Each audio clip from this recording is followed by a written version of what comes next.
Nice cut though. You had time to get a new fresh cut? I did. Yeah. Got a new fresh haircut, just barely. How you get home at like 4 a.m. and still have time for a haircut? Oh, we got home at 9 a.m. 9 a.m. Even worse. What do you mean still have time for a haircut? That's all day. What episode are we on? Oh yeah, I can look in the corner. 16. No more forgetting ever again. It's up there. No more forgetting. Thank you to everybody who has made that possible so that Cole knows what episode we are on. Now that we're back across the country anyway, when we're in person, who knows? Could be any episode. That's fair. 16. So we got an exciting 16th episode. Yep. I hope. I think so. If we can keep the monster calm down, keep the monster in the cage. Yeah. Who we got coming on? Hopefully, here in a minute, we'll bring on old Anthony Lugnut Norton. Anthony, a.k.a. Lugnut Norton. The hometown hero, Moto America racer, absolute USBA legend. I don't know. Title on title. Rider of Kawasaki ZX-10 R. How do you spell assassins? How do you spell what? ASSASSINS. I hope our editor does good. Editor, roll the intro and let's get Anthony on here. Intro. Yesterday at one point, I was in sick.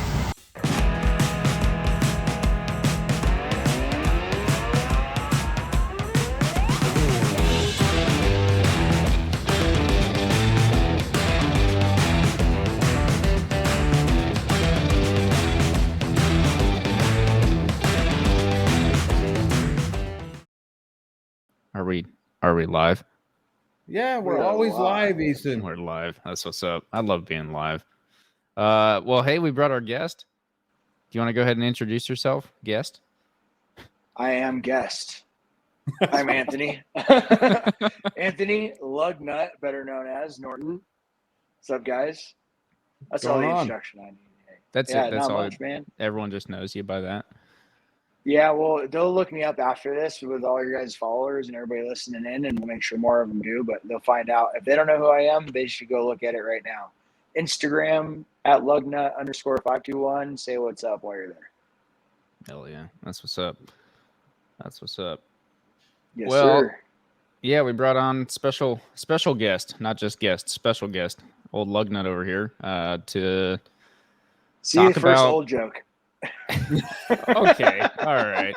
Easy. He snuck an old in there, didn't he? We'll see if you catch all of them throughout the night. But to talk about club racing, I think, is the goal. Yeah. Right? Yeah. So this is kind of where I step back because I have zero experience here. Oh, really? What is that thing on the wall back there, Mr. Cole? Behind me? No, behind a Cole over there. It's look at that. Red. That's the first and bling. What is that? Look at that. First bling. Yeah. I mean, I know your fuel bill goes up when you go home from the USBA, hauling all the ones you haul out of there. Yeah, it's a little more expensive. I've seen you pick up a stack of like 25 or something. Yeah, not that many, but yeah, I had a few. It was nice. It was a good weekend. So in case everybody listening doesn't know, all three of us were just at Utah Motorsports Campus for the Utah Sport Bike Association Round 2. So we actually just saw each other a couple days ago. I don't know if you guys are rested, but I'm definitely not. So no, yeah, I just got off a red-eye flight. So yeah, he got home at 9 o'clock this morning. Cheese and rice. He made me drive him to the airport.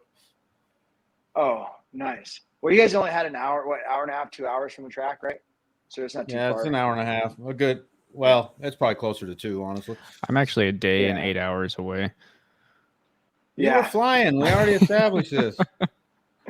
Cheater. Yeah. That's not so cheating. I left. I left the track, and so Sunday we got up at like 8 a.m. and we drove all the way to Denver.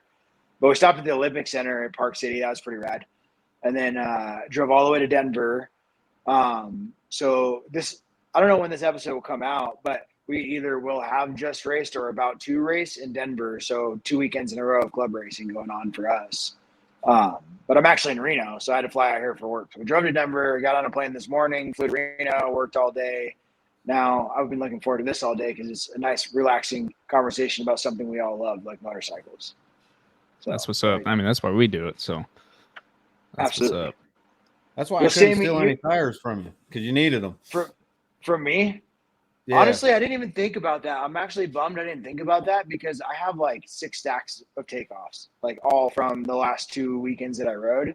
And my trailer is like bikes, toolbox, tires everywhere. Like it just everywhere. You know, I took like 4 brand new sets and all my takeoffs with me because like I don't know, like going to Denver, what kind of tires they're gonna have, and I like what I like. So, you know, I know we'll probably get into some tire conversations throughout this episode a little bit more. We can wait on that. But so Cole, it was your first race weekend, huh? Yes. Let's hear about it. Yeah, tell us about it. Tell us about it. You ruined me. How are you ever supposed to go back from something like that? All of you ruined me. There's no going back from that. There's no going back. I promise you. Going back to what? Well, I was happy driving around a track, looking at the birds every once in a while, you know. Sunday cruising, talking to friends. But this is serious. You got to get serious. You gotta get serious and have fun. You gotta do both. Well, I stopped drinking yesterday, so I'm doing pretty good. I pulled my Easton can vouch for me. I pulled my bicycle out of the very back corner of the shed. Yeah, moved it to the front corner. I mean, I haven't done nothing with it yet, but I did move it to where I could see it at least. So that's something. That's serious, right? Yeah. Good stuff. That's part of that homework. Yeah, the homework. Yeah. The homework we talked about. I got homework and I'm getting on it. Good. I was just having a hard time walking at my age right now. So I need to get over that threshold and then we'll be good to go. So real quick, since we got listeners, sorry, but give us a quick rundown, Cole, of the weekend. Just like kind of what you did, where we're at, just so everyone's following along. Since we're live. Just the last weekend since we're live? Yeah, just the last weekend. We don't need to talk about. The circus was so amazing. We'll continue to talk about it for years. Forever. You know? Yeah, it'll never end.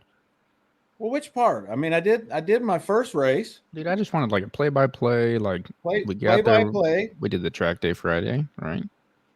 We did a track day on Friday with Apex Track Days. Yep. Anthony here gave me some lofty goals to achieve with a financial burden at the end of it if I didn't achieve them.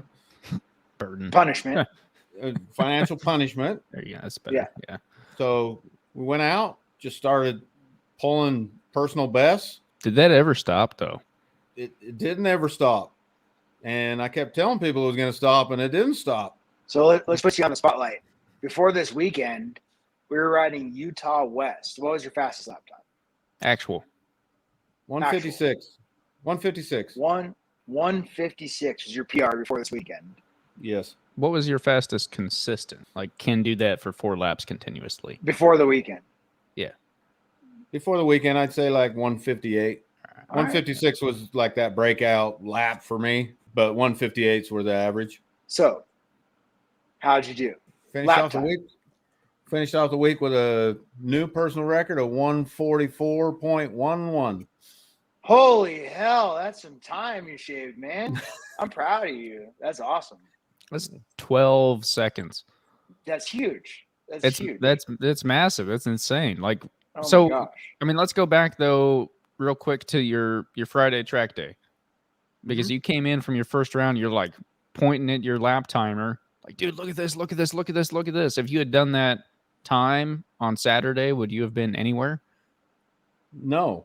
Yeah. That's what was crazy is, yeah, I came in. I was like you said, I was pointing at the lap timer, going, look at this, doing a little dance in the tent. And that was that was a 157. No, 150. Or no, it was the one. It was a low 150. You said, yeah. Well, this was at the first of the day. It was like, mid 150s, and I was pointing at the thing, all excited. I went out the next round, came back, and it's like 2 more seconds down. I'm pointing at the thing again. Go out another round, 2 more seconds down. I'm pointing at the thing, and we ended the track day with a new PR of 149. Mm-hmm. and I was happy.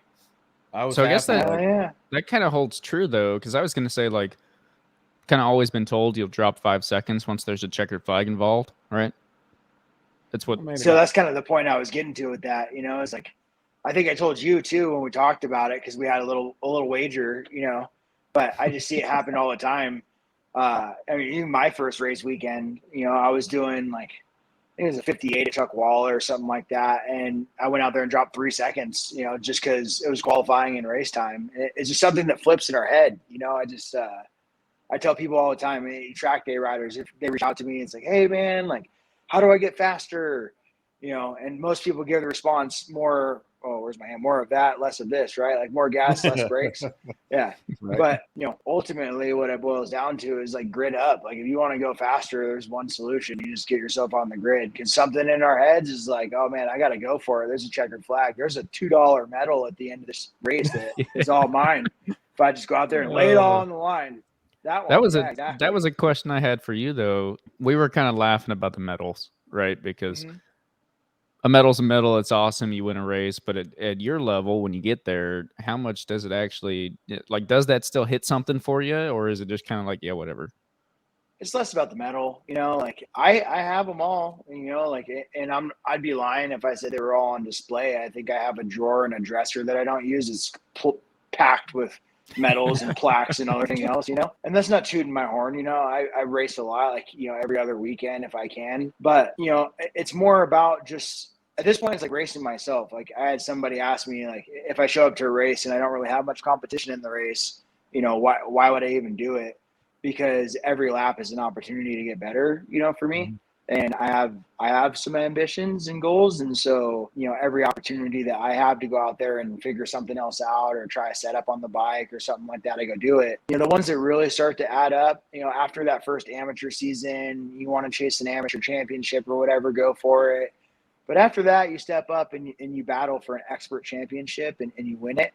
That one goes on the wall. I've got a number of championship plaques and stuff that some I just received from last CVMA season that are hanging up in the wall in the living room when we watch MotoGP or whatever, we're hanging out or family comes over. Like I put those on display. It's pretty cool. We spend a lot of money. We miss days of work, miss seeing my girl, late nights in the garage and all that. Just, it all adds up to a championship. That's not an easy feat to make, even at amateur level or expert level. Like to be able to put a full season of motorcycle racing together with as many variables as there are that could happen in a season, it's tough. It's tough to win a championship, I don't know if you guys see the shirt that I'm wearing, but that's what this is all about. Privateer Industries, and it's not like privateer used to be a term for the top level guys, like those couple 5%ers that get to the top and they can bang bars at the top.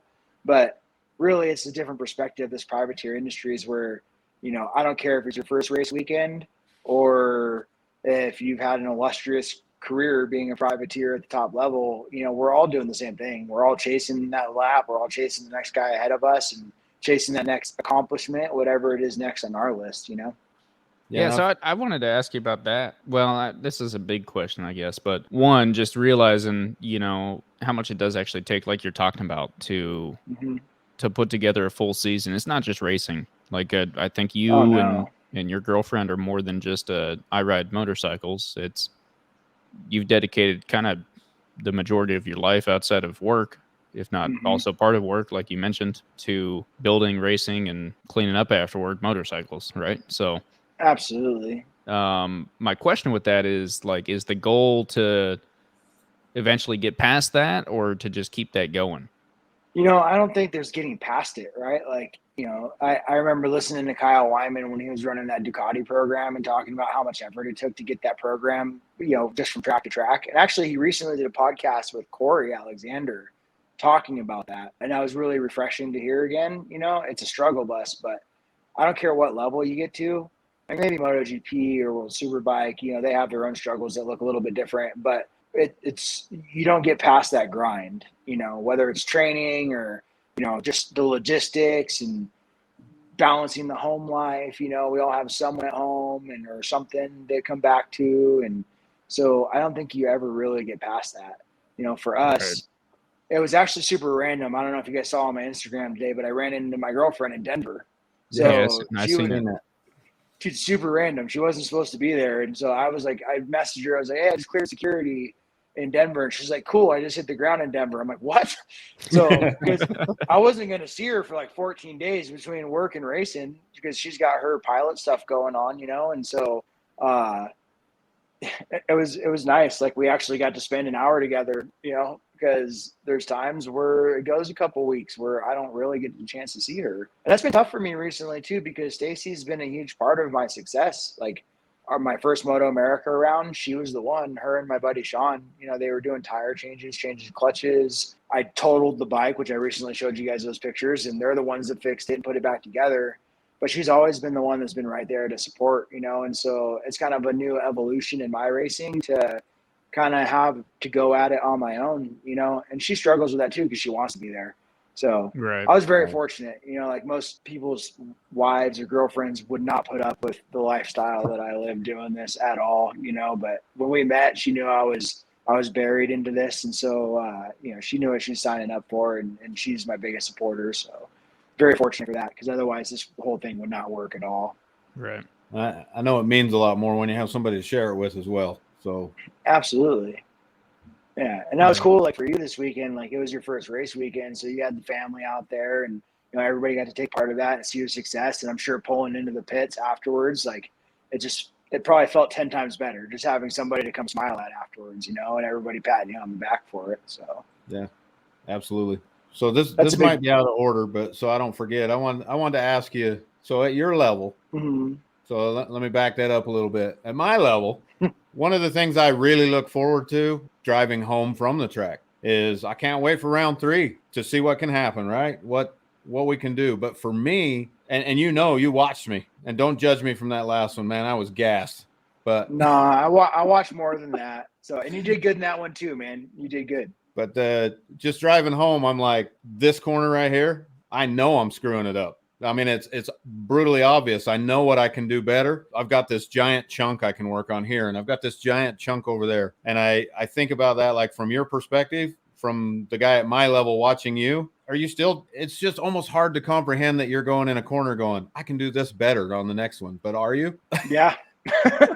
Yeah, 100%. I have a pretty lofty goal myself at that UMC West track, and I was right there. I would have hit it this weekend, but I'm playing around with some things, and the track kind of went away as the day went on, you know. So like your times kept getting faster, but that was harder for me because I'm kind of at the other end of that sword, you know. It's a little sharper up there, right. And so where you're fighting for seconds, I'm fighting for tenths right now, and you'll get to that. So I tell folks in your position, like, enjoy this while it lasts. Like, it's great when you get to come home and be like, I dropped 2 seconds off my fastest time.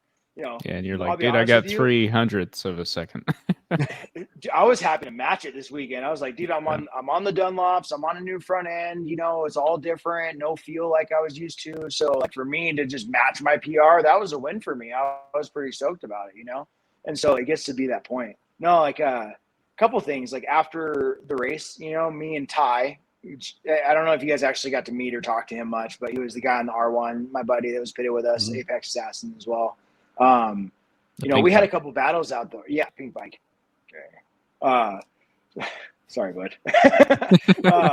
So, no, we had a couple battles out there, and he rode really well, like really well. You know, it's been a while since he's felt really good on the motorcycle and everything, and I've kind of been putting a hurt into him. But he brought the fight to me this weekend, which is really fun for me because I didn't get that in round 1. But me and him talked about it afterwards, and as we were talking about it, I was like, dude, I was being way too nice to you. Like, that's never going to happen again, you know? So and we think about those types of things. What would I have done different in that racing situation? You know, there's a couple corners out there that, you know, it's little things, little tiny things. I'm like, man, I was 3 millimeters too far back on the bike or something, and I wasn't getting the bike to turn the way I wanted to. But, you know, I thought about that all night on Saturday night. I use visualization as a tool. I think about these things. I'll go back and watch videos if I have to sometimes. Like, trust me, I do my homework in between rounds, and sometimes you go out there and you're not any faster, or some days it's not the best day, or the stars don't align, you're actually slower than you were last time out. But every now and then it all comes together and you crush your PR. It doesn't matter what level you're at. You know, I guarantee you,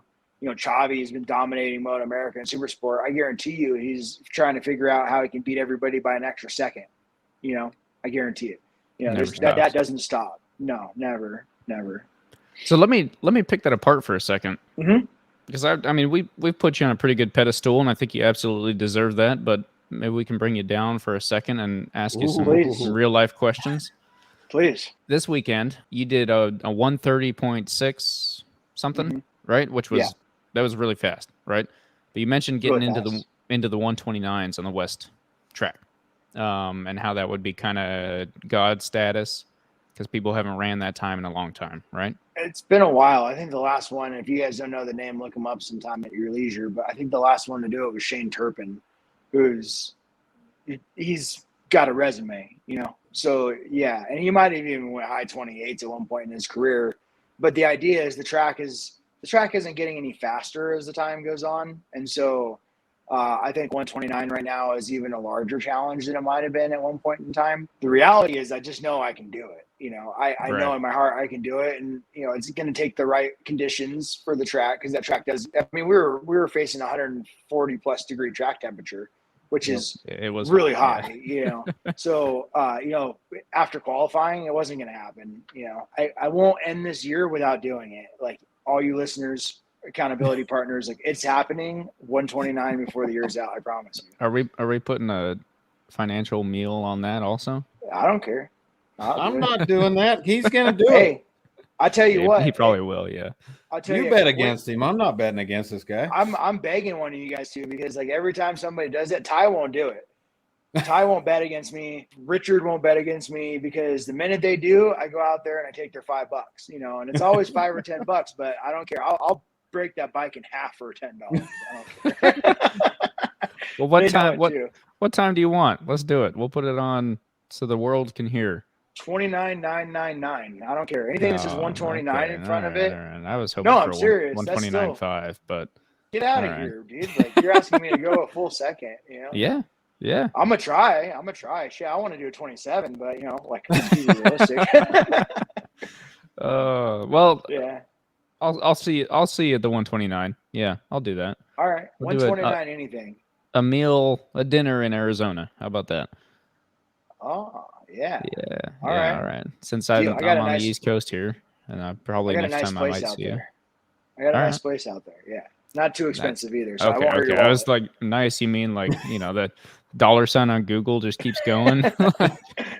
Oh, man. There's a great place in Scottsdale that would hurt, but you know, I won't do that to you. No, we'll be all right. But to finish up my question real quick, again, I'm not necessarily trying to bring you down, but I'm just curious. If Moto America was to come out, I've seen those guys race. We're talking like your top three, take probably Heron, Bobier, and Gagne this year, right? Bring them out to the West track. What type of times, give them a full weekend, what type of times do you think they would be running in their qualifying? They'd easily get into the 27s on the super bikes. With that caliber rider, like I am not that good of a rider. You know, like first of all, I've been doing this for 4 years, right? Right. All three of those guys that you just mentioned have literally been doing this their entire life, and not taking anything away from like their skill. Or I mean, I'm just speaking to it, but like I'm not that caliber of rider. You know, we all aim to be. I would love to say that I could bang bars with Josh or whoever else, but like it's just not the reality. Yeah, not with that attitude. You know, I appreciate that, but you know, sure, I'm pretty quick, man, but I'm pretty humble. Like I know my place. You know, I would not give it to him. You know, like if I had to grid, you know, I had to grid up against some of those guys at CDMA all the time. And, you know, I do my best to stick it to them, and occasionally, guess what? I get the better of them. Occasionally, right? And that's a huge win for me, right? I'm the guy who shows up in a pickup truck and I've got a 4 or 5 year old motorcycle that's literally been broken in half twice, you know, rebuilt properly. For any of these listeners that might be a potential buyer in the future, it's still in good shape. But yeah, I mean, go ahead. We may or may not have made that mistake on the brick. You've heard us talk about the brick? Yeah. We were kind of bagging on it on, you know, something that's coming out. And I said, how the hell am I supposed to sell this thing? Potential track review video coming out, and then we're going to immediately list it for sale. Be like, yeah, great track bike. Go buy it. Thing's garbage, but you should buy it. No. Yeah. They're cool bikes, man. They're cool bikes. There's nothing wrong with that. They're beautiful. I will give them that. I think I was telling you though, like, you know, speaking of someone we were talking about earlier, you know, that's the right idea, man. Buy yourself like a R6 or a ZX6 or a Gixxer 600 or whatever, you know, something that's just like something that can take a beating, you know, And I guess, since we're speaking to the audience too, like anybody who's thought about getting into racing or, really like just has their heart set on doing a lot of track days or whatever, like get something that looks cool, get something that, is capable, but get something that can take a beating. Like an R6, you can flip that thing off a bridge and put it back together. So like if something happens, you're not completely out. I mean, you guys are talking about a fancy bike that, it might be harder to find parts for, and parts are going to be more expensive. And the idea is the more time we can spend in the seat, the better we're going to get and the happier we're going to be about the whole thing. So like, set yourself up for success from the get-go. So. Yeah. Well, that was my other thing that I wanted to talk about was I want your actual story. You've told us, I think, off camera a couple times, but just for the audience, kind of start from the start to where we are now, where old Lugnut started on a motorcycle and and where we're at now and how we got there, if you will. That was an expression of endearment, by the way. Yeah. I'm sure it was. So I don't know, man. Like the Lugnut story it is what it is. Like Lugnut was being a Lugnut for many years of his life, and young and dumb, and really didn't have like a sense of direction. But I've always been into motorsports, stock cars, off roading. Got into dirt bikes and stuff for a little while. Then I bought a street bike, and because I was doing dirt bikes in the desert or the track, and so I was going twice a week or whatever. But in between time, I'm like, man, I want to ride more. So I was working at a bike dealership in San Diego and decided I'd buy a street bike, and it was an SB 650. Still love those things. They're turds, but they're great first bikes. They're great anytime bikes. They're fun. I just told someone actually on Facebook that that's what they should get. Absolutely. Like I sold 100 of those things to first time riders when I was working at the motorcycle store. They're just great bike for it. And talk about a tank. They take a beating. Like I beat the snot out of that bike while I had it for a couple of years. It went to a junkyard. It didn't go to the next owner because I demolished it. But I got into I was doing all kinds of stuff. I was stunting around, riding wheelies in places you shouldn't be riding wheelies, and started learning my infamous stoppies. And but I really, really shined in the canyons. Like I was riding around with some old timers, and these guys all told me then, you need to go to the track. You need to go to the track. Like us track riders do to young riders now, right? Mm-hmm. Damn, I should have listened, man, because 10 years ago I would have started this mission, and who knows, maybe I would be battling with Josh and those guys, who knows. But so, I actually got away from it for a while, kind of went a different direction, and I moved, and, I spent years off a motorcycle, and every now and then, I work on them, so every now and then someone say, hey, work on my bike, and I wouldn't charge them. I'd say, cool, but I'm going to keep your bike for the weekend and go ride. And that's kind of how I got my fix once a year or whatever, twice a year. That's an interesting way to do it. I like that. Yeah, it's just friends, or whatever. But I was like, hey, dude, I'm fixing your bike anyway. So if I wad it up, I'll fix it. But I'm going to keep your bike for the weekend and go ride. So, that was my payment or whatever. And it worked for me. And so I spent a lot of time doing it that way, and I'm talking an 8-year chunk between my first bike and riding to actually getting another motorcycle. And it happened because I blew up my truck, and I was like, man, I need to see something cheap to get back and forth to work on. So I bought an F4i. Well, that's a perfect stunt bike. So I started messing around, stunting around again. Got stopped a couple times, and I did stop. And, I was like, man, I gotta quit this stuff, So I just converted it to a full stunt bike for parking lots or whatever. Mm-hmm. Literally, as soon as I completed that project, we took in a ZX-10 on trade. And it was a Dodge dealership I was working at the time. Took a ZX-10 in on trade, and I got it for next to nothing. And my intention was literally to buy it and flip it because I could double my money from what I got it for. I took it on one ride. I was like, man, this thing is awesome. It was a great bike. 2016, it had 1,200 miles on it.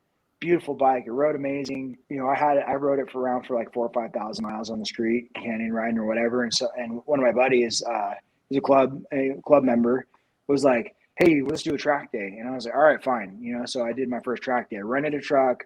I bought tire warmers for my super Corsas and, the whole bit. I went all out. Okay. I didn't know what I was doing. Real quick, when was that?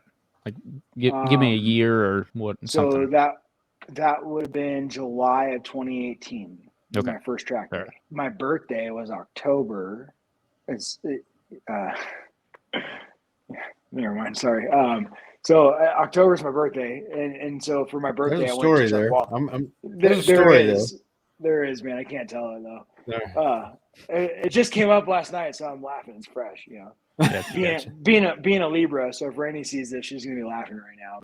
But as a Libra, you know, I decided that I would take my bike out for birthday for my second track day at Chuckwalla.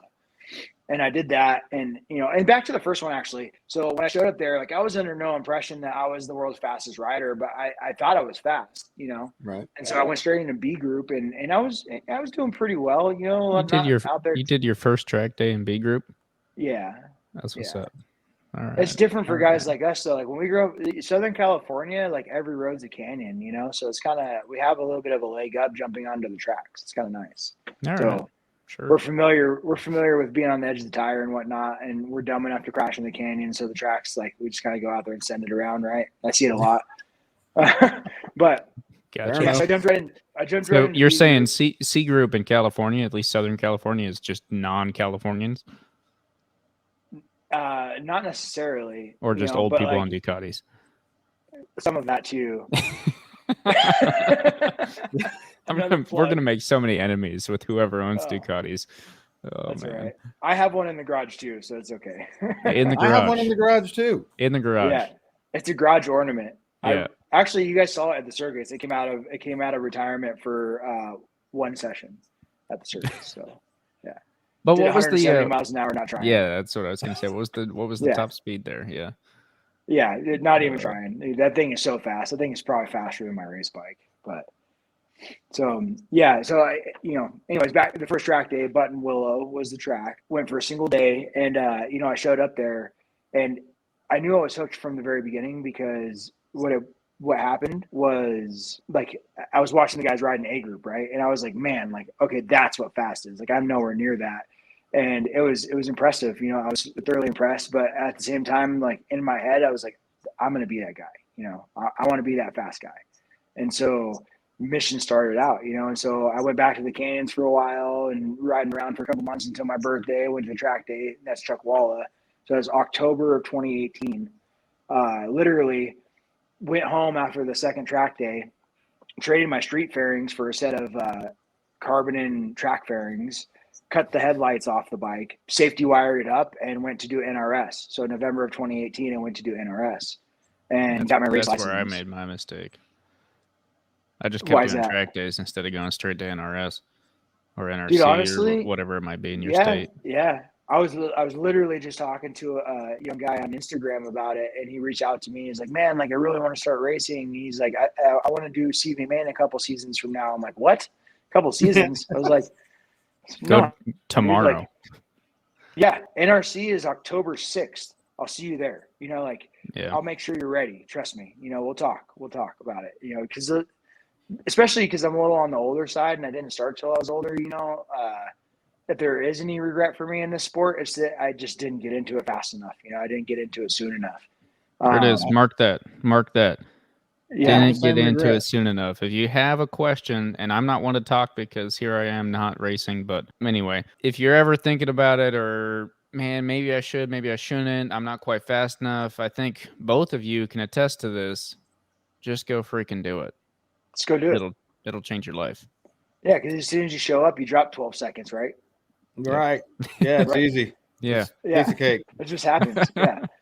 I mean, seriously though, like that's always the thing. Like, oh, I'm not fast enough because you're getting your doors blown off by A group riders, you know. But you don't know who those guys are, you know. Like, you know, Michael Gilbert out there riding around in A group because he's just having a fun day with Jason Pridmore, you know. And like, yeah, they're gonna blow your doors off. These guys are top level pros, and they're just riding stock street bikes, you know. Like, right.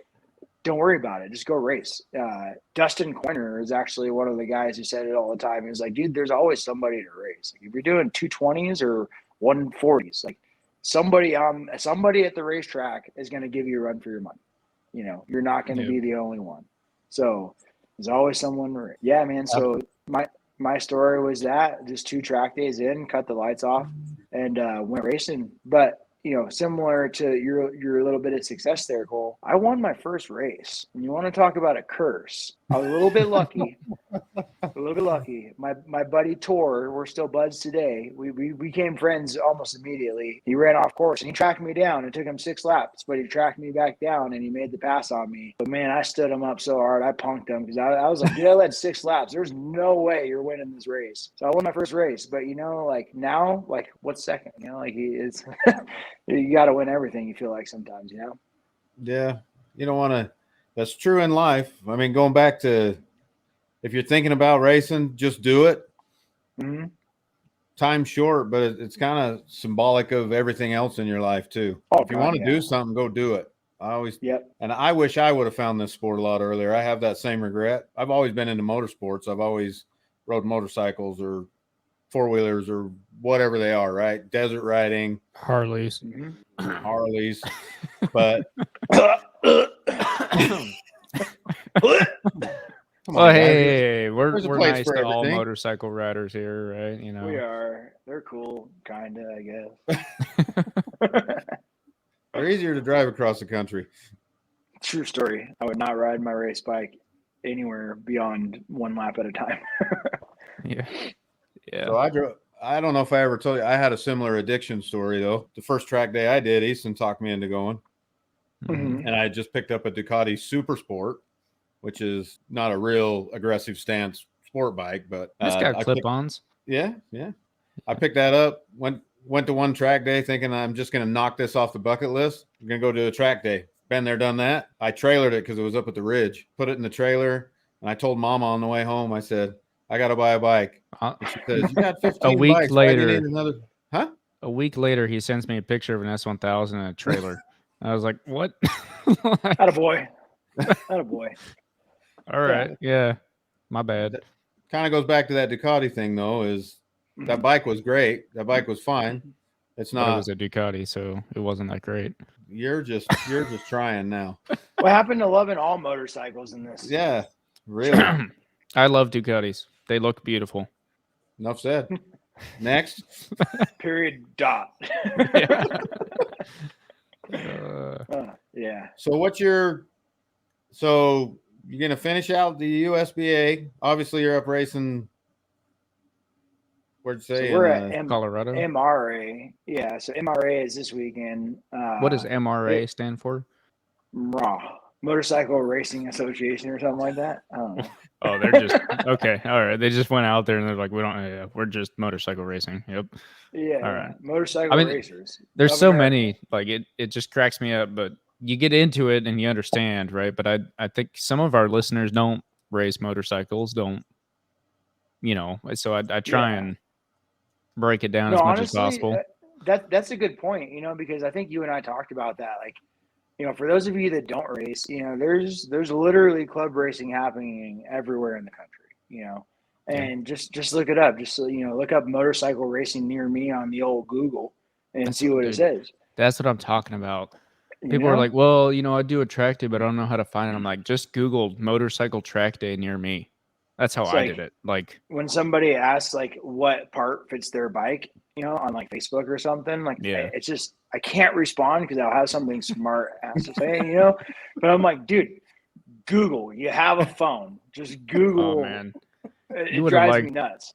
There's a Utah motorcycle something page on Facebook and someone had a nail that got stuck in their tire and they're like, how do I fix this? Right. And there's about 40 comments of people saying put a plug in it or take it to a shop.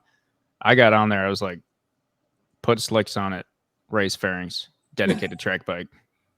Done. Come out to UMC. Like, yeah, dude, I dig it. I dig it. Yeah. Somebody was talking about having to order tires for their Yamaha R6. And like, where do I order tires for my Yamaha R6? And I was like, I sent a link to Yamaha Motor Company USA. I was like, they're special order, man. You got to call up Yamaha and they'll send them out to you. I was like, come on, dude. Like, that's going to make people not race. Like, I don't mean to be a dick. It's just, sorry. I don't mean to be mean. But I just, like, you gotta attempt to answer a problem in your life before you put it on Facebook, So yeah. That's all I'm saying. I Racers 100% are not. get it. I'm like, I'm stopping myself all the time because so many pages that I'm on, and people are like, is there anyone nearby that changes tires? And I'm like, just change them yourself. Or that was another one. There were like 5 different people that needed tires changed the weekend of Track Day Circus, and I really wanted to tell them, like, yeah, there's a Dunlop tent out of the racetrack. Right there. Also, for Yeah. $200, you could come actually ride your bike. Like Actually ride. But so what do you guys anyway. I mean, I had my reasons for the longest time for not going to a track, but that's something that I ponder a lot. Like, why wouldn't somebody come out and ride the track? Because so sometimes you need a buddy. Not everybody, but a lot of people need a buddy to go with. And it's hard to find somebody with the cojones to go to the track, but it's harder to find 2 people.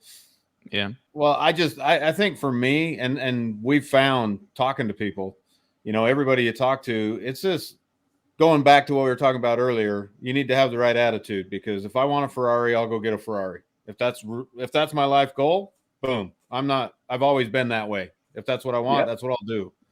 But most people aren't like that. That's just, they sit on the couch and say, poor me. And I can't do that. That's just for other people. And I think track days in general, or riding on a track, whether it's cars, bikes, whatever, it's something that most people just think it's unobtainable. That's not something I can do.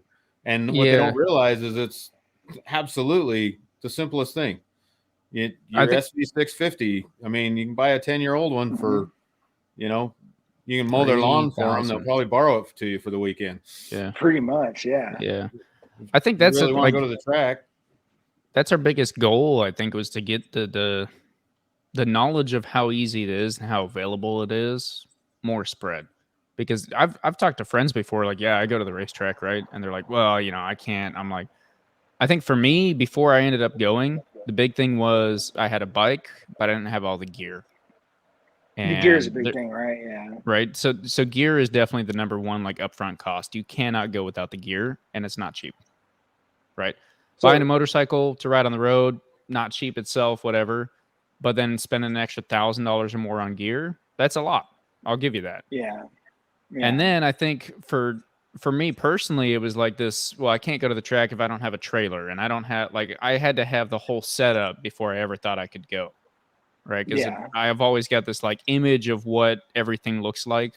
Like, if I go race cars, I'm going to take a car on a trailer with 2 sets of tires and, all this stuff. And until I get there, I'm not going to go do it, or whatever it might be, Like, I saw a video the other day, just for example here, of this RC car coming into a pit stop. The lady grabs it off the line and then puts some gas in it and then sends it back out. And in my head, I was like, yeah, if I was ever to, like, race RC, I wouldn't do it until I could meet that level. And I'm trying to change my mentality. And then the whole goal of our podcast, I think, and our channel, is to kind of help change everyone else's mentality of, like, no, it's literally right there. Take what you probably already have and just go grab it and go. No, this is a great point. And that's kind of why I asked you guys, what your perspective was on it, because I'm kind of more like you too, Easton, where it's like, if I'm going to do something, I want to do it, like, way all in, right? Like, or even like you, Cole, like, oh, I went to the track, time to buy a race bike, like, buy an S1000, right? Just go for it. But there's a right way to do things and there's a wrong way to do things. But at the end of the day, for doing this and being involved with this sport and enjoying motorcycling and the motorcycling community, the track community, which is amazing community, I've seen people throw bikes in minivans, like Chrysler Pacificas and stuff, man, and just make it happen, and, like, you can come do it. And if anybody out there is listening to this or ever watches this and you're like, man, I thought about it, but, reach out to the organizations like, Apex Assassins, Track Days, 2-wheel track days, one to not be named. But, like, reach out to the organizations that are hosting the track day and be like, hey, like, I'd love to do this. I have no idea where to start. I don't know anybody. I don't know how to even get my bike there. And I guarantee you that these people are going to help you, like, providing solutions. And then when you show up at the track, they're gonna ride with you. They're gonna introduce you to the people around. You're gonna meet people. Think about it. We're all like-minded individuals. We all like motorcycles. That's what brought us all to this point right now. Us three to this chat. Absolutely. It's a stupid motorcycle. Well, I'll take it a step further. I'll go ahead and say it, and I've been meaning to say this for a while, but if you're listening right now, comment on this or get on Instagram. You don't even have to follow me. I don't care. Direct message me on Instagram at JKMoto Podcast. Let me know. I'll be that friend. I'm willing to travel. I'm willing to do whatever. I'll be that friend that goes to the track with you for the first time, shows you the ropes, whatever. Or, if it's super far away, I can at least get you in touch with people. I'm not afraid to reach out. I can tell you, we just told you a couple organizations. I can tell you a couple names that you email them. I've gone and made a conversation before with Ken Hill personally, like, hey, man, I don't know. I want to buy your membership, but I don't know if I can hit them all. He's like, just email me. Talk to me. I want to get you here as much as you can be here. We'll figure something out. And I guarantee pretty much the entire community around the country is like that. So if that's where your holdup is, reach out. Let me know, and we'll get that taken care of. So I'll second that too, man. Yeah, I'll second that. I'm never too busy to help somebody in my sport and my community, Like, it might take me a few minutes to get back to you, but reach out. You talked about Ken Hill. Like, that dude at no expense or no expense paid, like, totally would help Stacy when she first got on the track.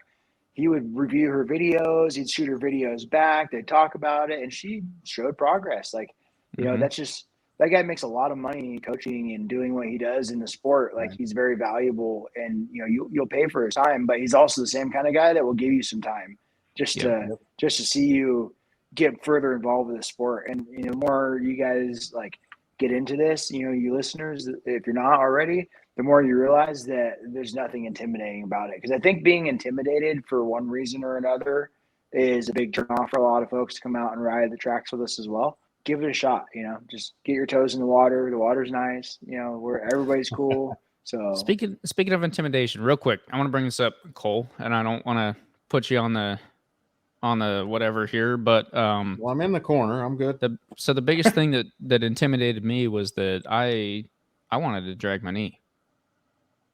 Right, my first track day, man, I was like, I've been out on, I've gone and done my fair share of canyon carving. I thought I was hot whatever and could take whatever, and I just needed a racetrack where there weren't speed limits and I could get a knee down. I didn't drag my knee once my entire first year, right? Because I got out there and I was way more scared than I thought I would be, and my knee never hit the ground. But there's a dude here, I think, with a medal from this past weekend, and maybe a story that could go along with that about knee dragging or not. So I don't know if you noticed, but I don't drag any knee when you were watching. So I didn't look that close, but I saw your pucks when you came back in. Yeah. So when I first started riding, it took me a while to where all of a sudden knee was down, right? Crazy feeling that first time. You're like, wow, I'm doing it. And then I realized I was putting myself in a body position that I wasn't comfortable necessarily with. And the way I ride is the way I ride, I guess. Maybe it's the old body. Maybe it's the extra 30 pounds, 20 pounds that I'm carrying, whatever it is. Just the way I ride. I'm leaned over. I'm using the whole tire. At times I think I need to be pushing the bike back up a little more. Maybe I'm leaning further than I should. But just the way I ride the bike, I very seldom touch a knee on the ground. And maybe that'll change as the speeds continue to come up, right? That's fine. Change. Yeah, I don't know if you noticed or not, but that last corner, just to hold you a little bit, you were literally like, every time you came around it, I'm like, dude, there's got to be a mark on his puck when he gets back in. There's no way. Like, I know you, and I've never thought less of you because I look at your tires, and your tires are actually closer to the edge than mine usually are. I just get off the bike more. You're a little older than me, whatever, flexibility, whatever you want to talk about. But I just want to put that out there because if you're like, possibly, man, I don't think I can do it, it doesn't matter. Please come to the racetrack. I've passed many a person with Mark Marquez form out there. Yeah. I see it all the time too, and I was like, man, that guy looks way cooler than me, but I'm going 17 seconds faster a lap. Dude, not the dual sports, the nakeds, dudes on like Triumph Street triples for some odd reason, they're like the bike's up here and they're just on the ground, and you're like, I'm passing you on the outside doing 10 miles an hour more than you, but you look freaking cool. Like, yeah, Yeah, keep doing it, man. I enjoy Yeah. it. It's cool looking. Yeah. Yeah. Yeah. You know, those bikes are weird. You got to ride them a little aggressive like that. I had a little experience with the Triumph Street Triple, good and bad actually. But you know, I love the bike actually. Well, since Yeah. we're not bagging on other bikes anymore for any Mhm. more of this As here long as it's not a podcast, Ducati. those Harley Davidson guys, they kind of crack me up. There's that guy at UMC that's on a Yamaha Bolt. I don't know if you've ever talked to him. He's I there think I've seen all him, the though. time.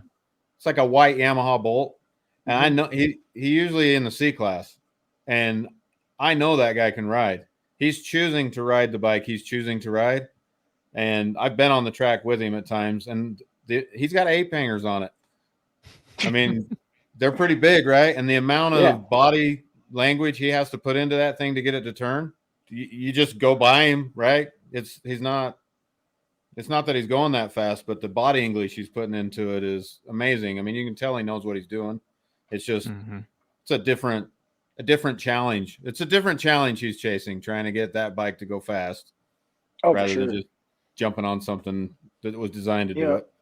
You've seen the name this year, Jeremy McWilliams. He rides the Harley and he rides the Hooligan bike in Moto America, and he's kind of notorious for riding weird bikes fast. You know, it's its own little talent. But I just want to say, you know, that's actually a really good point. You know, talking about the guy riding his Harley, whether you're, you know, and kind of gearing this back towards the club racing thing, you know, but everybody's got a different style of bike and motorcycle out there. And I don't care if you want to be the next racer, you should definitely go to track days. Because if you want to practice braking skills or like cornering skills or anything like that to keep you safer on the street, the track is going to teach you a lot of things that you'll never learn riding all day long on the street. So there's that. But like, just for say you got a Bolt, a Yamaha Bolt, and you're like, man, I'd love to race somebody who has a Bolt. Guess what? There's classes now at all the club racing organizations to where you can race your Bolt. You can race your Ninja 300. You can race your HPR BMW. You can whatever the things are. Any bike you got, there's a class you can race it in anymore. So you know, there's zero excuses as far as that's concerned. If you have a little bit of a competitive spirit and you like riding motorcycles, you figure out where you can go race one. You know, step it up a notch. And if you don't have a competitive spirit, come to a track day, and all of a sudden you'll have a competitive spirit. Yeah, we can fix that. Yeah, funny how that happens. Yeah. To piggyback on what you said about it's the best place to practice braking, turning, everything. It's a story I've told before, but I'll say it again for you. I rode motorcycles my whole life. When I went to the track, there were just some of the simplest, silliest things that I wasn't doing that the track instantly taught you. And I found myself driving home pointing at every Harley rider or anybody else for that matter that's on the street. And I'm thinking, you can't ride and you can't ride and you can't ride, you know, because I didn't know what I didn't know till I got there. And I still obviously don't know everything by any means, but you want to be safer on the street. Go do a track day or 2 or 3. Absolutely. You'll make a better rider in every aspect. 100%. 100%. No matter the bike. Yeah. No matter the bike. Man, what are we going to title this episode? Get off your That'll couch and go back to the track? That'll come to fruition. Like by the end of the episode, you'll have something on your mind. Yeah. Usually I have to listen to it again, and I'm like, that's the one right there. There you go. We got to edit 1 or 2 things I said, and I shouldn't have said probably out of this thing. Nah, so you're good. All right. You're good. We're keeping it all, actually. Everything's going in. All right, good. So almost everything. No, only the Ducati jokes are going in. That's actually all. It's going to be about a 10-minute episode of just Ducati this, But Ducati you know that, what? Ducati this. It'll go viral. Yeah, it probably would. It'll play on TVs. It'll play on TVs at Starbucks. Yeah. I like it. Yeah. Hey, so what do you guys want to know about this week? Oh, go ahead. Give me 2 minutes. I'll be right back. Me and Cole are going to talk racing. Sounds good. I'll be right back. Keep going. All right. Yeah, it's hard to get good help. It's Generation Z. They don't. The work ethic's gone. He's like, dude, I'm supposed to have a 10-minute break every hour. I'll be back. So, what do you think of that new Dunlop tire, bud? So it scared me, like I said in the beginning. It slipped out on me a couple times. One in particular, and I had to just hurry and get that out of the head and push through. But once like you said, maybe it had cooled down. Sitting too long. Oh, I like it. I'm excited because I never switched the front. Mhm. So I think the fronts are a huge improvement too. I had more of a problem with the front than I had the rear with the old ones. So for all of you still listening, Pirelli guy right here, love them, swear by them. We'll still race on them, but I was running the Dunlops this past weekend because Moto America, you have to run the spec tire, which is Dunlops. I was trying to get a little bit of time on them, and the Dunlop guys really got me comfortable. Obviously, moving pretty well, won all my races. So, but yeah, it's actually a much better tire in my opinion than it used to be. It's a lot more forgiving, a lot more pliable. Squishy a little bit, predictable. To me, way more predictable than they used to be. I mean, the old ones to me, it would kick out and be gone, and I'd be changing my shorts. And these things, like I can give it a handful of throttle, and it slides out on me. Like I know where it's going. We're all right, So We talking about Dunlops right now? Yeah, we're talking about tires. All right. listen, Tires. you just know your place, Gen Z, and Yeah. Is your 10-minute break over yet? we decided that Gen Z needs a 10-minute break every hour. Gen Z is the future of motorcycle racing, so you better be careful. Yeah, we're in big trouble then. Gen E? The motorcycle Gen E? Yeah. All right. We brought that up before and quickly left it, so we'll do that again right now. All right. Let me see if you can answer this question. I'm going to bring this back to technical motorcycle. Oh, boy. Here we go. Can you honestly answer? This tells too much about me. But, when you're watching, man, I watch every MotoGP race, every Moto America race. I'm trying to, World Superbike. I'm trying to find where I can watch the Australian ones all the time. BSB. I can't get enough. I just got it on in the background in the shop, if nothing else, right? But you hear all these guys talking about, and you included, and I think at your level it's different. But I made this little change and I felt it right here, or I made this little change and I felt it right there. I changed the front end on my bike. So how fast at what point did you go, nope, the front forks aren't working for me. I got to switch them to this. At what speed are you really starting to feel those things and needing to change? There was a very specific moment where I realized my front end was no longer working for me. I was out in the dirt with a bike that was upside down in turn 1 at Button Willow. Like, yep, okay, maybe I'm overriding this front end, Right. But that question is kind of loaded because I guarantee you someone like Jason Pridmore, who's, been riding the Kawasaki a lot, that same generation ZX10, he flies on stock suspension. He could have probably went faster than I was going that day without changing anything on the motorcycle. He probably just got on it and went faster than me, right?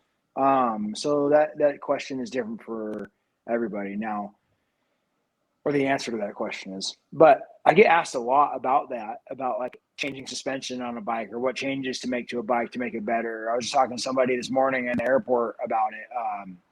The reality is like, from my opinion, I think if you can afford to do a fork cartridge and a rear shock on, your stock suspension, like upgrade that stock suspension to a fork cartridge and a rear shock, go for it. Do it. Like, don't wait for it. Just go ahead and do it.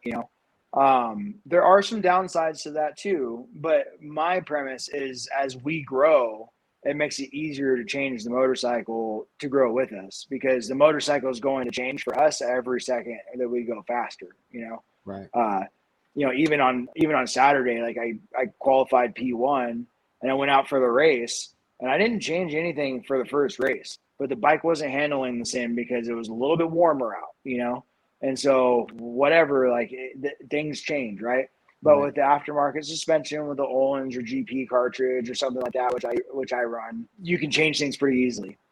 Is it necessary to do that to build speed? Absolutely not. There's guys that take a stock bike and ride it for a couple of years and gain a lot of speed on the stock bike without really changing anything, right? I think a lot of that boils down to confidence. It's kind of silly, but I say it all the time. Like, if you believe that rock on the ground is going to give you luck and you're going to win the lottery because of it, well, pick up that rock because, like something's telling you, you're believing in it, right? Right. If you believe that the Pirelli is going to make you faster than the Dunlop, then buy the Pirelli or whatever. Like, confidence is more important than just about anything else when it comes to going fast on a motorcycle. It's whatever gives you that confidence. We were talking about that earlier too. I can't remember what we were saying. Oh yeah, you're talking about being serious, confidence and having fun. So like if you like an SC projects because it's super loud and you like that and whatever, like okay, go for it. If it puts a smile on your face, like you're gonna ride faster because you're having fun. I promise you. Yeah. So sometimes things like that are like legitimate upgrades. I don't think there's a certain benchmark for like once you get to certain speed, like you have to do this, or to get to a certain speed, you have to do this. I think that's a little bit different for everybody, but there does come a time where like what you're riding or, the tires you're riding on, or, maybe something you're doing on the motorcycle, you have to change it if you want to keep progressing. Otherwise you might fall down, or you might not cross over that plateau to the other side or whatever. So sorry, it's kind of vague. If I snuck into your camp after your second round on a race day or a track day or whatever, and I took your rear tire down by 2 pounds, would you notice that? I would say there's a high probability. Okay. Yeah. Because in particular for me with the front, but like on the rear, like I think to be specific, you would notice it in wear, right? Like 2 pounds will make a big difference in the tire tearing or not sometimes. And so, I mean, if you take 2 pounds out, for me, that's probably a good thing because like it just flattens it out and it gives you more grip, right? But it's just not going to last. So, right. Yeah, I've always been curious because I started running slicks about 2 years ago on track days, and I've just kind of slowly been working my way up the compounds, and none of them have really felt any different to me. And I've always just equated that to, well, I don't ride fast enough or hard enough to catch those key differences. So I'm just kind of curious of a man that's further up in the level. Well, it's keeping on this subject. It was kind of like what we were talking about in the pits, Easton, is I think I use dirt bikes as an analogy, but a lot of people go to the store and they buy a Honda 450 when they have no business being on a Honda 450. Yeah. You just go straight to the 450, and the average rider is using 30% of that bike, out in the desert or wherever he is. Yeah, I mean, Lugnut's using 10% of his ZX10, Damn, man. Too bad. I'm just kidding. But I actually brought you up in that conversation. I said, at Anthony's level, he goes and buys a new Honda Fireblade RRRRRR and takes it out to the track just in total stock form. I mean, you don't even set the sag. You just go out there and run it around the track. You can probably squeeze that for most of what it's worth. A good portion. I think definitely more than I could. I'm probably, and again, like, so you started to cross the threshold, talking about racing and success versus not success, or like beating the guy next to you or whatever. Like maybe that day I was okay crashing. Maybe my risk versus reward balance was allowing me to go ahead and toss the bike to beat you, Right. So like, there's always that factor as well when it comes to who can do what on a motorcycle. I can tell you on my bike that there's people that would ride my bike faster than me still out there. Am I using 100% of its capabilities? I'd say I'm going pretty close. Like there's a couple of times where I've lost the front chasing down some guys that I've looked up to that are a little bit faster than me because I was trying to do things with the motorcycle that it wasn't going to do that day. So yes, I've ridden it to its capabilities, but not 100% of the time either. Like there's times where there's areas on the track I could have went faster or whatever. So, right. Yeah, I mean, riding the pirate bike, little secret. Like I'd love to do that. Like that was actually the bike I wanted to buy when I got my first race bike, my ZX10. That I bought from the dealership there. The Honda was what I was eyeing. 1000 SP2. Right. But there's reasons why not. But it's getting to be the same thing with the ZX10. Like everybody was on those things. Resources were everywhere. Like I'm literally buying everything I can when I find it. I buy a tank, whatever. Because I don't know how much longer I'm going to have the bike, and I don't know how much longer some of these parts to be available, right? Because things move on. So, well, I asked Honda, I think last week.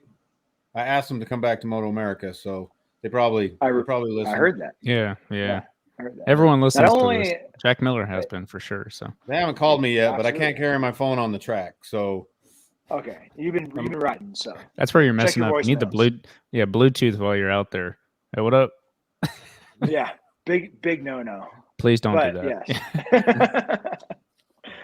yes.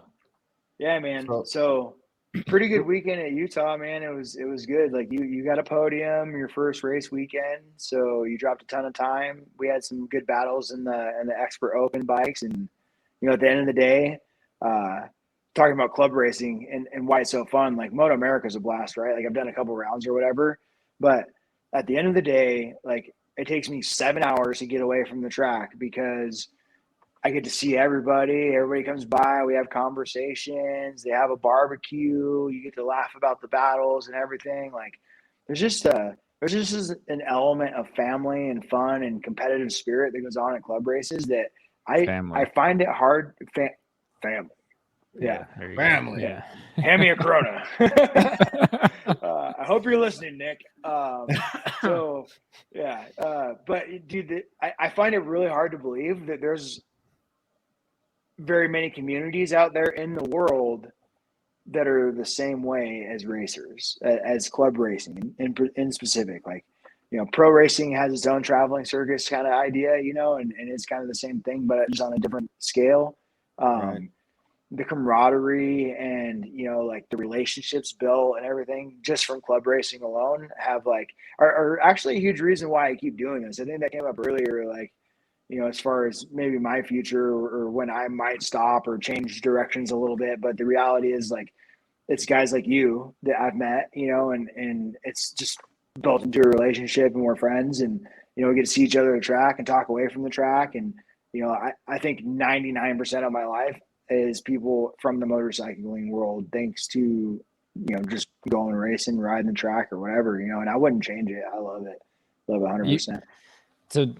To put that in perspective, to what kind of blew my mind this weekend is, Cole, you're from northern Utah, you're from the Vegas area, Nevada, right? And I'm out in South Carolina.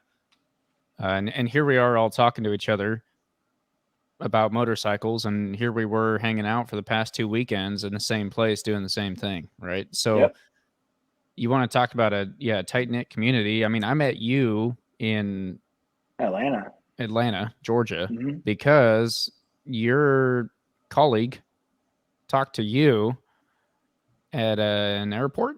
An airport in Denver. Yeah, at an airport. It was like, oh, hey, I know some of the races motorcycles. Yep. Right. It's crazy.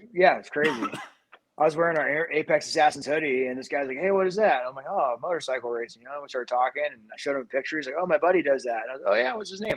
Pulled him up. I pulled Cole up on Instagram, followed, and I'm like, "I think I've seen him actually." I said, "I see you in that truck there," So I shot him a text, and and that's how it is. Like, again, like if you're trying to get to the track, that's how easy it is. Like I'm like, "Hey, Cole, my name's Lugnut, and I like motorcycles."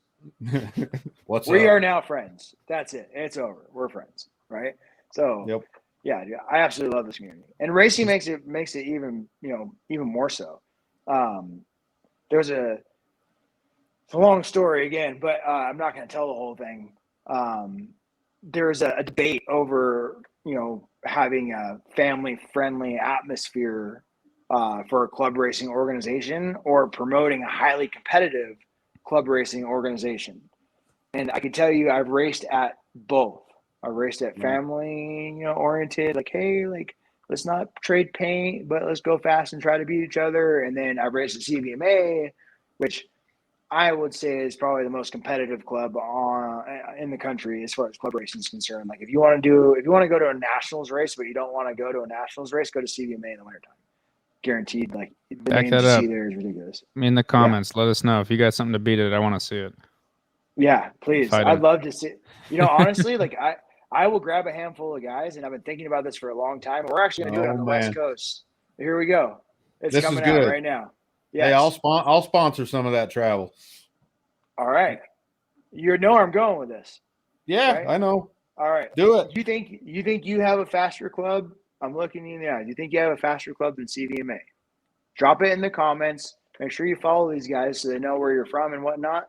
And let's get to the racetrack. Let's take it to the racetrack. I'm curious. And I'm talking amateurs. I'm talking little bikes. I'm talking big bikes. I'm talking all of it, man. I put CVMA, and I said this at our banquet recently to the whole family. Yes. We have the fastest club, man. And so, That's what's up. But listen to what I just said. I was comparing a family atmosphere to a competitive atmosphere, right? And I just said CVMA, and I said the word family. And it is the most competitive club. But at the end of the day, like, I've broken my motorcycle in half, and I had one of my competitors go, "Hey, look, you're actually more in the running for this championship than I am. Why don't you race my bike so that you can get your points today?" That's a $30,000 race bike, and you're going to let the guy who just broke his in half race yours? Are you stupid? Right. But that's the kind of community it is, man. It is absolutely family. Competition brings family. So that's what I'm saying. Get out there. If you like going fast on a motorcycle, start racing, man. I don't know. We're going to talk about club racing. I'm sorry. I keep getting back to that because that's my life. But, again, if anybody has questions that I get covered here, hit me up. Let's talk, club racing. Yeah, absolutely. Also, let us know. I think we can definitely bring Lugnut back at almost any time if you guys want. Pretty much. So, yeah. If you want to follow up with more club racing questions, put them down below. Besides the challenge that might end up in the comments. Hopefully, I'm hoping for it. Absolutely. Next time he'll be in a hotel somewhere, and I'll be in a hotel somewhere probably. True story. Yeah, I actually missed you when it came down to Vegas. I was like, it was crazy. My life's always crazy, actually. I make time don't worry for about that. Like I'll be back. I'll be back. I'll be there. I'll maybe be there. I don't know. Do you do the track days when they're in Vegas when you're available? Yeah. So like Apex Assassins has a track day in September at LVMS. And then me and Easton were talking about it. We actually just dropped the news that we're doing a huge event similar to your favorite track day circus at the Podium Club, which is in Phoenix or just outside of for Halloween. That's going to be a 3-day event. So there's a race weekend in between there too, but I'm lucky that it's not scheduled coinciding. So I will actually be at those track days. Yes. Yeah, I've already got my eyes on that Atessa Podium Club. What are they calling it? The Massacre. Massacre. The Massacre. Track Day Massacre. So yeah. Keep your eyes on that. I think we'll probably have more info going up. I know Anthony over here will definitely have more info going up. Apex Assassins for sure. Legion Moto, and I don't remember who the third one is, but it's Break Free Track Time. There you go. So they're based out of Arizona. We're based out of Nevada, and then Legion out of Colorado. So, but I mean, that's gonna be a hoot. Gonna be stunt shows. Gonna be different configurations, trick or treating, costume contests. I mean, you name it. So, yeah, it's gonna be a good time. Family, bring your family. Bring your family. I have a guy that hates Fast and the Furious, and if you just say the word family, it gets him on his nerves. So I'm going to make sure he watches this episode because we've said it 17 times. Nick, family. That's for you. All right. Pass the Coronas around. Nothing's more important. Yes, sir. Nothing. So, you can have any beer you want as long as it's a Corona. Yeah. So what's the story on that Las Vegas track? As far as I went and ran it 3 times on track days. Mm-hmm. What don't start. Go ahead. You're good. I'm just laughing. You asked what the story was, and you're like, "Yeah, I ran it 3 times." I was like, "Oh yeah, what's the story there?" Because there's definitely some stories there. But were you at the last one by chance? No, because that's when Easton and I met in Atlanta. We had a track day year before. That was our last. The fall before. Maybe we have a Thanksgiving weekend. It was on Thanksgiving weekend, so it would have been last November. This guy rides way too much. much. Stacy and I were in St. George for Thanksgiving, and then we had all our bikes and stuff up there. We hightailed it back down here, and we were there. Yeah. So I was the guy that got rear-ended on the straight. I remember. Do you remember me? I helped you push the bike back and talk to you because it was the bonehead on the R6 that did that to you, and it bent your wheel. Yeah, and ripped the subframe off. And oh my God, that was me. Yeah. Okay, so that's funny because like we had our interaction previously. Yeah. Yeah. Did you find that guy by chance? Oh, I know who he was. Yeah, 100%. I know who he is. Oh, He yeah? hasn't Well, stopped crashing. He's still going? He hasn't stopped crashing. Yeah. Did you know what he did to me that day? I don't want to ruin any of the family stuff we've been talking about. No, I mean, unfortunately, like this is the type of thing that like it unfortunately happens once in a while. But go ahead if you want to spill the beans. So when I was hit, that's fine. I mean, it's not fine, but it's fine, right? Stuff happens. I'm water off a duck's back. I was good. That dude, starfish, he flew over me. He looked like a starfish in the air. He flew over my shoulder when that happened. Hit the gravel rolling. I was hoping he wasn't hurt, right? I Real was really quick just hoping for the he Gen wasn't hurt. Zers, this is when you go, sheesh, right? So gotta get that in there. Gen Z. Yeah. So he when you came to pick me up then, or to help me with the bike, you said, "Where's that guy?" I think that was probably you. Said, "Where's that guy?" Mhm. And I said he took off because he ran and jumped over the fence, the cement wall or whatever, and went back The to wall, the pits. back in the paddock. Yeah. Yeah. So I don't know if he was injured running for help. I have no idea. But by the time I got back over there, I had about 5 people come up to me saying, "Don't get mad. Don't get mad. Don't talk to him while you're mad." Yeah. And I wasn't mad. No, They were making me mad saying that, but I was right. I'm like, I'm good. It happens, Yeah. right? Yeah. I just hoping everybody's okay, whatever. But when they finally left me alone, because I was famous there for a minute, because it happened right on the front straight, right? So, little touch of In fame. front of everybody. Yeah. Yeah. And then, so I went looking for him, and nobody knew who he was, and he wouldn't. Yeah, I apologize for not coming back to you on that one, but I kind of wanted it to fizzle out, to be honest with you. And knowing you now, like, I know you weren't upset. Like, I know your personality now. I mean, you were bummed, right? Like, obviously, but it's not like you wanted to go wring the guy's neck, But yeah, I had a long conversation with that dude that day, and the reality is, like, sometimes you need to, it's something they say in motorcycles all the time, ride your ride. You know what I mean? Like, you see somebody out there flying around, like, all right, work up to that. You want to be that guy, work up to that. Don't just go out there and, I don't know what the hell the guy did, but, he just bought that motorcycle and it wasn't a cheap bike. It was a full-on race bike and he demolished it, I've made the analogy before. There's a cliff for every motorcycle, and you can approach that cliff at a slow speed or a high speed. Yeah. And the slower you take it, the less likely you're going to wreck, and the closer to the edge you'll get before you wreck. The higher speed you take it, you either run right off or wreck before you ever get there. So, anyway. Yeah. I've had, that's actually a great point. I've had that conversation a number of times with riders. Like, there's a kid, I say kid, but a young man racing USBA with us, and he's fast. He's naturally just a fast guy, and he's got a lot to learn. This is only his second race weekend this past weekend, and he's going pretty well. But he had a couple of downs this weekend, and I had a conversation with him after. I've talked to him a little bit along the way, but I'd had a conversation with him after, like, hey man, like, you gotta take it back a notch, right? Like, if you spend all this time fixing your bike because you're wrecking it, you're not riding the bike and getting faster. Like, let's pull in the reins a little bit, figure out what the heck we're doing that's causing this to happen, and fix that so that we can keep working on moving forward. And some people, I don't know, like, I get asked a lot if I'll do coaching. The answer is normally no.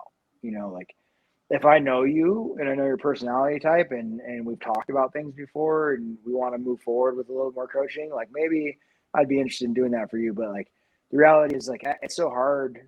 There's so many different personality types out there. And, like, some people there's 2 ways to learn how to get fast in the sport.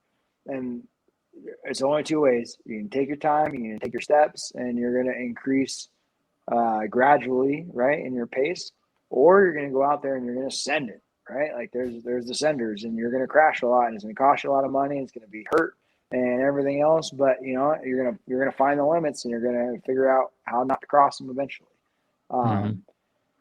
It's just hard, like, and working with different people, like, from a coaching perspective, like, that would be super difficult. So no, I don't do a whole lot of coaching or whatever, but I love talking about it. Like, we can talk. I mean, me and you talk about it a little bit, we talk about what's going on the track, what we're doing, lines, gear choice, tires, whatever. Like, I'll talk your ear off, but I don't want to be firsthand responsible for, your style of learning. Right. So that was another one of those guys, though, going back to that incident, that I talked to him and it was like, all right, like it's not. There's plenty of other people around that I can chat with about motorcycles. I'm not going to waste my breath. It's too bad. Well, So and I like the guy. Just yeah, and we don't have to talk about that.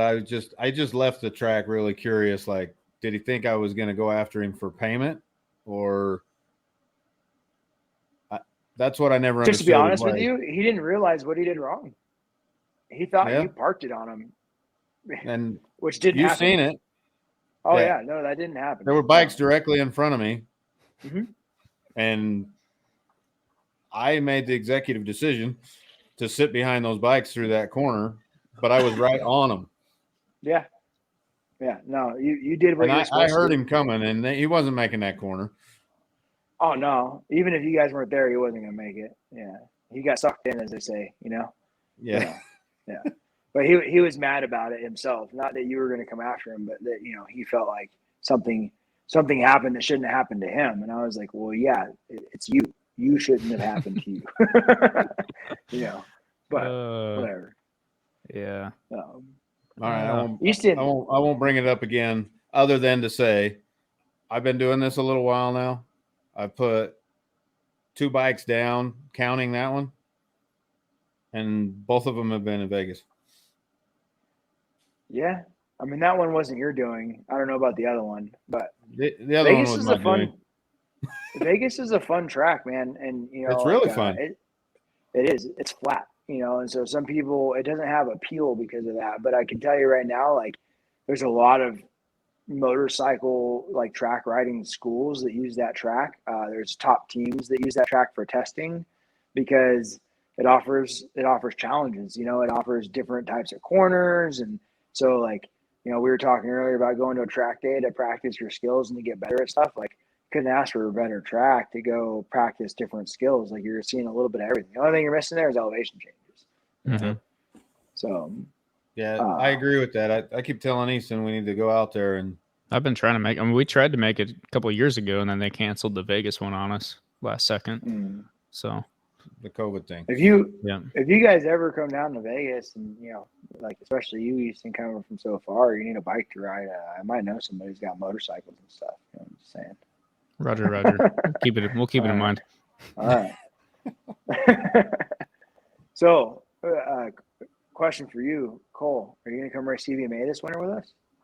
Oof, there it is. That a boy. All right, cool. Yes. I was looking for Mom, but I think where's the old lady? Sorry, the wife. She's not here. We're good. Yeah, we're doing it. How come me and Easton went down there 2 years ago. to Chuckwalla at least? Yeah. Twice. That's a fun track. Chuckwalla and Amp, fun, and yeah, I've never done the Arizona Motorsports Park one, but for me, like I like to ride where we race. But I did ride Pahrump recently, which is also just outside of Vegas. That was a blast. That was a good time. I had a lot of fun there. So it's just fun, man. Motorcycles are fun. So anywhere I guess is good. That's what my goal has been for due to work scheduling mostly. It's not sure if I could ever fit a race season in enough to invest the money in it just yet. So my goal has always just kind of been to hit as many different tracks as I can, which I've found that's actually in my personal opinion, one of the best ways you can learn is go find somewhere new. If you're like plateauing at your normal track, and maybe you can back me up on this, I don't know, but if you're plateauing, go somewhere completely new. Go spend 2 days there, and then come back and watch yourself like open your eyes to a couple new ideas in different corners and whatnot. 100%. Yeah, I mean, it's like you took that right out of the motorcycle going fast science book because it's true. Yeah, it's just another challenge, right? Yeah. Yeah. Never mind. I was say I wrote the book, but I read the book. So no, but seriously, that's a great tip. Is like go out there and try a new track or whatever. Like I do that too. Like even at Chuckwalla, like midwinter of Chuckwalla, it's a long season, 6-7 months of grueling like hard racing, right? And so mid-season, I need a break. I need to go get refreshed. Like I usually try to go find another track to ride at. And usually we do like an LVMS day in the middle of the winter because it's Vegas, so it's actually cool enough to ride motorcycles. Not 125 anymore. Yeah, it's going to be that this week too. But it's a dry heat, so it's okay. No, it's not okay. It's still the gates of hell. Like no, I hate started it. sprinkling on my windshield yesterday as we were driving to the airport. Mm-hmm. And I said, it's raining. And I said, don't worry, it's a dry rain. Yeah, he's trying to make the. Well, to be fair, I came home and it's not raining, and I was still soaked. So Yeah. Yeah. The opposite of dry, polar opposite. yeah. Nothing's dry there. So how many races is a CVMA season, and what can a guy at my level expect going there? You can expect to eat a slice of humble pie, but also win your personal battles.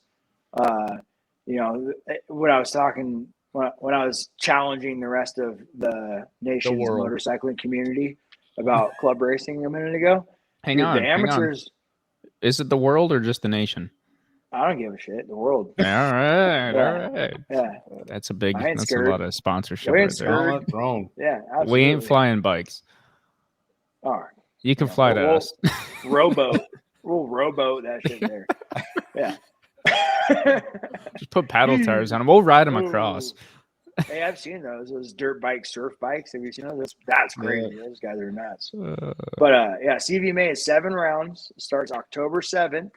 Come celebrate your boy Lugnut's birthday, round 1 at CVMA.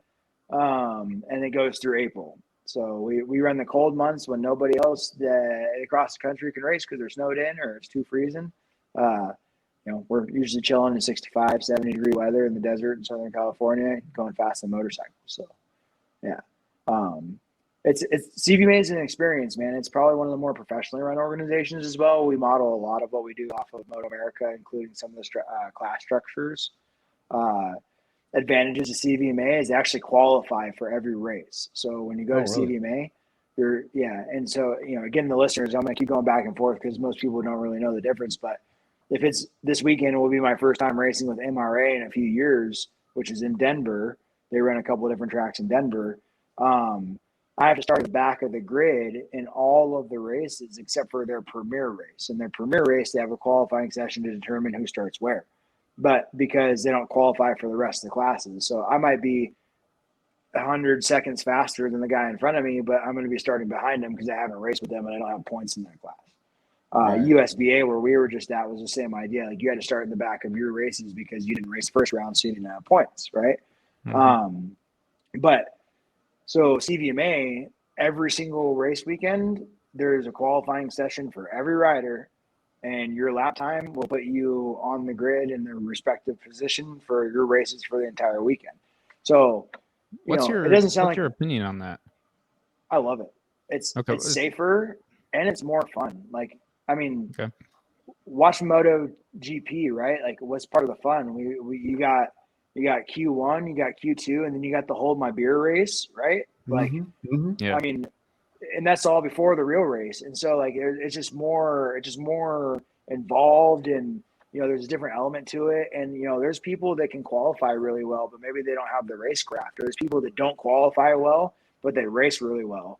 And so that it just adds to the whole, adventure of a race weekend, in my opinion. But at the end of the day, it's ideally safer. You're not going to have a high difference of closing speeds or anything like that. There's some benefits to not qualifying all classes as well. I think I was talking to you about it, Cole. Somebody comes by you, and if they're faster than you and they had to start behind you, they come by you, and it gives you a little bit better opportunity to follow them than going from a dead stop, right? So, like, I guess that's kind of neat. But overall, I really like the qualifying class structure. I wish every organization would do it. I think I agree with that. Let me elaborate a little bit more on what you said. So, because that hit home when you said it, that it made sense, because I haven't experienced both sides of that coin, but absolutely what you said, there was a lot of truth there. As a guy that hadn't raced before, I don't have no points. It went off points first and order of registration after that. Yeah. Which it is what it is. But I started on the second row a couple times because you know why. But yeah, starting on the second row, I got blown down by a lot of bikes. I got to fight through that the whole time. I mean, I had people pass me. I got to latch on to them. I got to, get in traffic. I got some of those guys back. I got to move around and play. And like what you're saying, for the people at home, if you were starting at the back and the whole field just leaves, then you're just doing a track day. It's hard. You're just out there driving around the track, and you didn't get the opportunity to bang bars and, you know, pick up new things and learn new things. So, and without qualifying, it can go either way.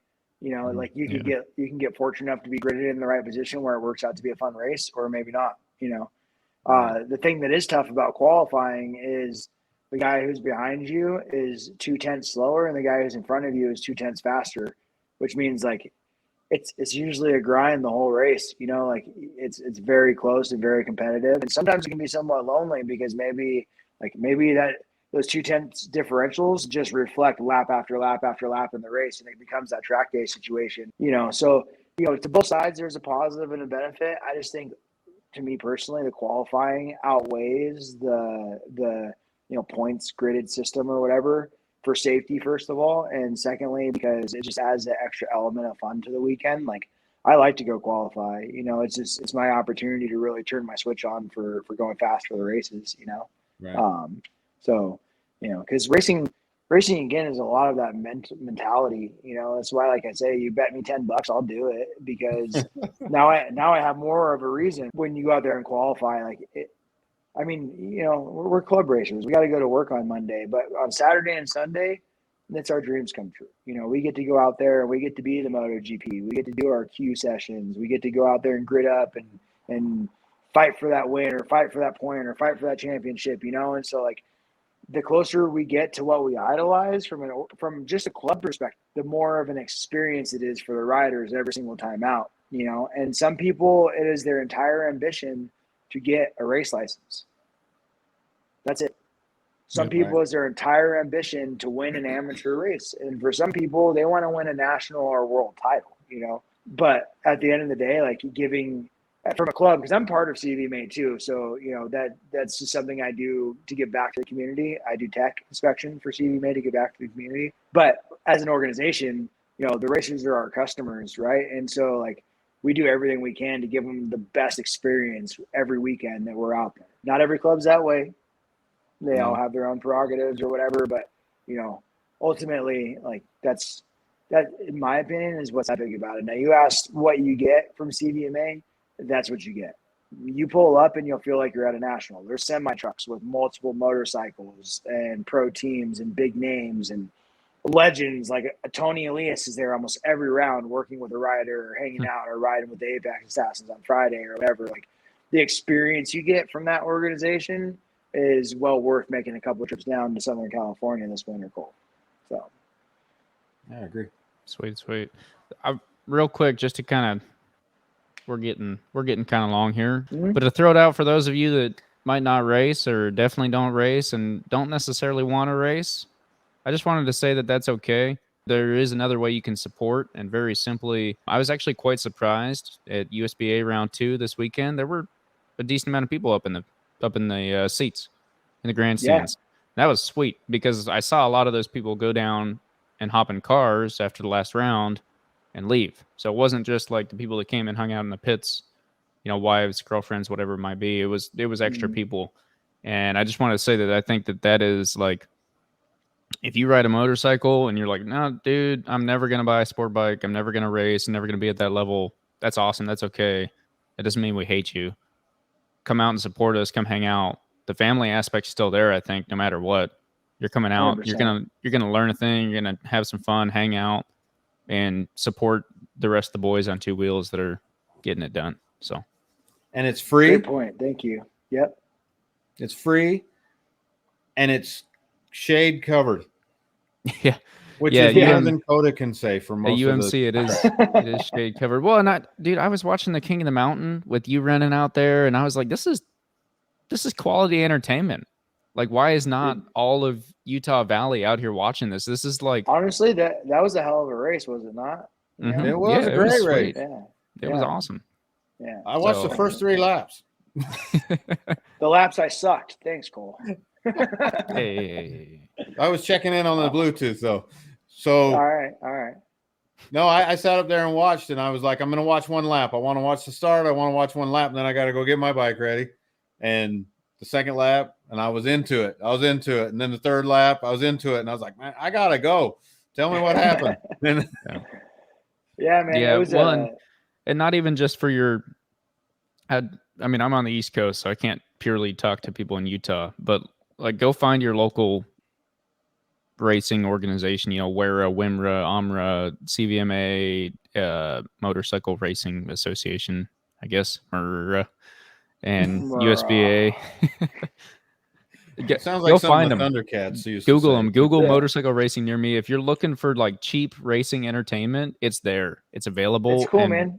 We want nothing more than you to come out. So Bring a 6-pack, bring some food, whatever. Come hang out at the racetrack. And honestly, like, you know, if anybody's ever had ambitions with their life, some of us racers really like to do this, and it's really expensive. So we have sponsors that help. The more of you people that show up, the more of you that like our posts, the more of you that share it. You know, you're really just helping somebody chase their dreams because their sponsors are going to help them out a little bit more. So we do appreciate it. Good point. Absolutely. Man. Thanks, Easton. absolutely. Okay, what do you think? We'll have this You guy guys had back enough of sometime. me? Huh? We should do a wrap up after the rest of the USB rounds. We can promise them 2 more episodes. USB round 3 and 4. We'll get together after each one. Sounds If fair. you guys are willing. I'm down. No. Yeah. Cool. I'm willing. Right Let's do on. it. Just know that I do have a weird work schedule. That's all right. I have a weird everything schedule, so we'll make it work. Yeah. I pulled you guys out of your routine to do it today because I wasn't going to make it happen any other way. Oh. So I appreciate You're y'all all- working with me. Yeah, you're all good. You're all good. Well, I guess that'll wrap us up. Yeah, was there anything else, Lugnut, that any like last words, real quick, advice, You wanna- anything like that? Any sponsor shout outs again? Words of Yeah. wisdom. Yeah, man. I mean, like, honestly, like, I just appreciate you guys having me on. You know, you guys are buds now, and it's just cool to do this with you. I'm looking forward to doing another one. Like I said about the sponsors, they help us out a lot. Privateer is kind of my own thing, and it's my own way of giving back to racers. So if you guys see, there's going to be some merch dropping and some things like that with a Privateer Industries label on it. It's not for my own benefit. I'm literally sponsoring race classes, amateur race classes, racers. The proceeds are going right back to the racers. I'm not making anything off of it. So buy some shirts and stuff when you see them. Buy some JKMoto shirts. I know they got some cool stuff that's already out there. I've got a few of them. Yeah, you know, like as of recent, Legal Ride, Crossbeam Builders, Apex Assassins, of course, 61 DTC, which is a pro tire vendor, GG. These guys really made some stuff for me happen this year, so I just want to thank them. So thank you guys very much for that, and thanks for having me on. Yeah, absolutely. Thank you. All right. Have a good night, guys. See y'all next week.